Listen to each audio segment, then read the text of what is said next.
I think all Zelda fans can attest to the G-Man, both because it's a repeat fight, and, well, I personally like when he makes the homing missiles and then you do the spin attack and it knocks all 5 of them back at him at once and he gets blown to hell.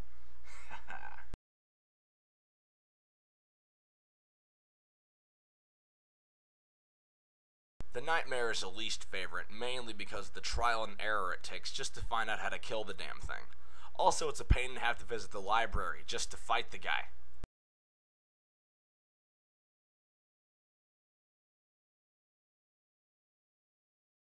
Ganon in Twilight Princess is fun, but only during the wolf part. All other times it's just too easy. Toppling that guy with Midna's help is a memorable moment for any gamer, especially this one.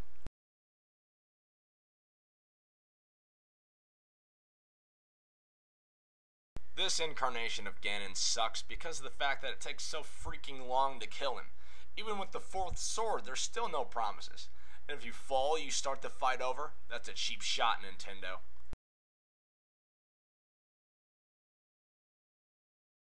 Now this form of Ganon is not only tough to even get to since the games have to be linked, but this guy is badass.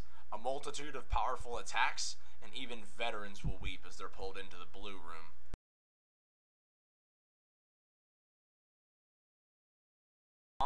Bongo? Come on, surely the Nintendo staff could have come up with something a little better than this. Any gamer will tell you this guy ceases to be a challenge as soon as your second encounter with him.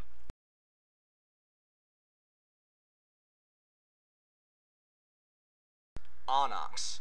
Other than being like a super iron knuckle, this guy is nothing but impressive. He's big, he's powerful, he fights dirty, come on, he uses Den as a shield, and I have to admit, even the dragon had me frustrated just to dodge his attacks.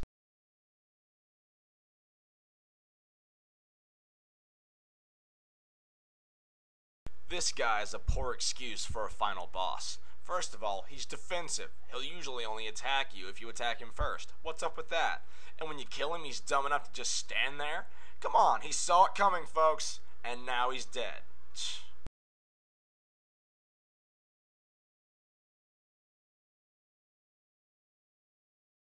This form of Ganon is my favorite. Not only does one swing from this guy send you flying, but his ass is his weak point. Haha! It's as fun to fight this guy as it is a blast to fight the big squid thing in Jabu Jabu's belly, and I do mean that. Ganon is a douche. Seriously.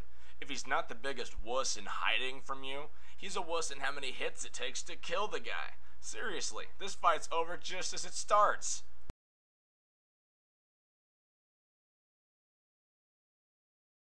Varen is a top 5 favorite, not for the obvious reason, but because she's tough. First, there's clones trying to kill you. Then, she's got 4 other forms she's ready to kick your ass with when you topple her the first time.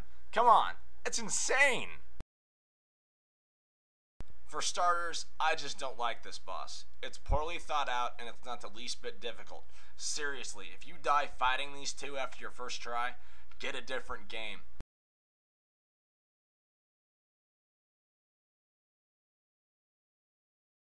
Now, I don't like spiders, but I have to give credit where credit is due. I loved this boss. I don't know what I liked more, discovering that it's just a tiny spider in armor, or using the statues to bash its brains in.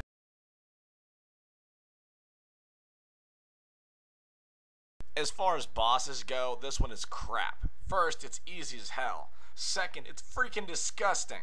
I think I speak for us all when I say, did you just lay an egg while you're fighting me? Yes, Nintendo, you have. Oh, Dark Nut. This is definitely a favorite of mine.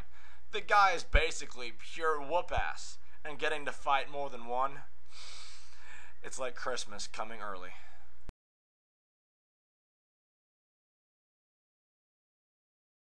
This was a great idea. She's just not a challenge at all. I'm being completely honest here. I have never once been hit by Zelda's attacks. Hand to God, she's just too easy to dodge.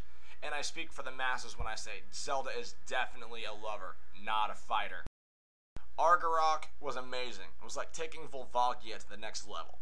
And this thing breaks the usual cycle of Twilight Princess villains. This is the only boss that I had to fight twice, and honestly, I was glad to do it.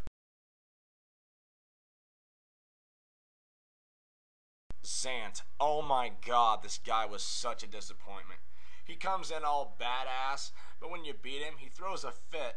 Needless to say, I was crushed. It's like when a professional wrestler goes down without a fight. You want to say, why? Why did you do it? We trusted you. And then you kick him in the nuts. The number one Zelda villain. You already know. It's Dark Link. This guy was so cool. I mean, he's Link, but he's a bad guy. It's the perfect villain. The only thing that disappoints me with this guy is that they've only used him twice. I think he'd have made an excellent mini-boss in Twilight Princess. Or dare I say it, a playable character? I'm almost speechless. This is terrible. I trekked for 2 years on that game the first time I played through it, and what do I find? Some ass dancing around hurling rainbow balls at me. If there was no Fierce Deities mask, I don't think I could have properly enjoyed killing this guy.